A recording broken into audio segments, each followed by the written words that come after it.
అందరు నన్ను దొంగ అంటున్నప్పుడు నేను చాలా బాధపడ్డాను, ఏంటిది అనేసి. కానీ హాస్టల్ మెంబర్స్ అందరికీ వ్యతిరేకంగా ఒక్కరైతే నాకు సపోర్టివ్గా వచ్చారు. She came to my rescue.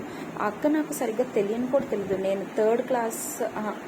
5th class 4th class అయినప్పుడు ఆ అక్క ఇంటర్మీడియట్ చదువుతుంది. సో ఆవిడేంటంటే ఆ అమ్మాయి అలాంటిది కాదు, ఆ అమ్మాయి అలాంటి దొంగ పని చెయ్యదని చెప్పేసి, మరి ఆ అక్కకి నా మీద నమ్మకం ఎలా వచ్చిందో ఏంటో సరిగ్గా తెలియని కూడా తెలియదు. జస్ట్ ఆ మనిషి ఆ స్కూల్లో చదువుకుంటుందని తెలుసు, కానీ అక్క అసలు అంత పరిచయం కూడా నాకు లేదు. కానీ ఈ అమ్మాయి అలాంటిది కాదని చెప్పేసి she came to my rescue. ఆ అమ్మాయి అలాంటిది కాదని చెప్పింది. అయితే ఎవ్వరూ నమ్మలేదు.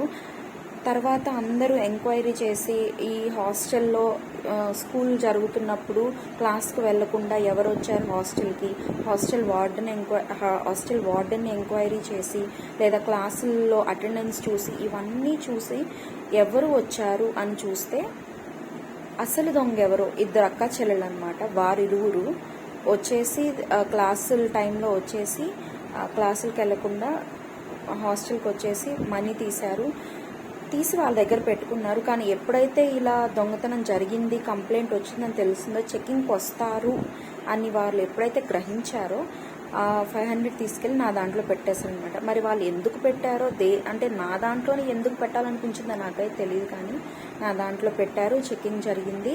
సో నా దాంట్లో దొరికాయి కాబట్టి నన్ను దొంగ అని చెప్పారు. కానీ దేవుడు అందరూ నీకు వ్యతిరేకంగా ఉన్నా, అందరూ నీ మీద ఫాల్స్ ఎలిగేషన్ వేసినా, దేవుడు ఒకరిని నీ కోసం నిలబడతాడు ఖచ్చితంగా.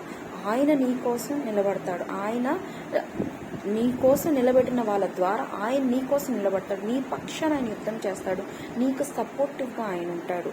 ఎప్పుడు కూడా నువ్వు న్యాయాన్నే నమ్ముకో, సరి అయిన మార్గంలో నువ్వు నడిస్తే ఆయన నీకు తప్పకుండా సహాయం చేస్తాడు. కనుక మనం ఎప్పుడు మోసపూరితంగా ఉండకూడదు, లేదా ఇతరుల వస్తువులను తీసుకోకూడదు. కనుక పరుల సొమ్ము పాము వంటిది అంటారు. కాబట్టి మనము న్యాయంగా ఉంటే దేవుడు మనకి న్యాయం తీరుస్తాడు. ఆమేన్.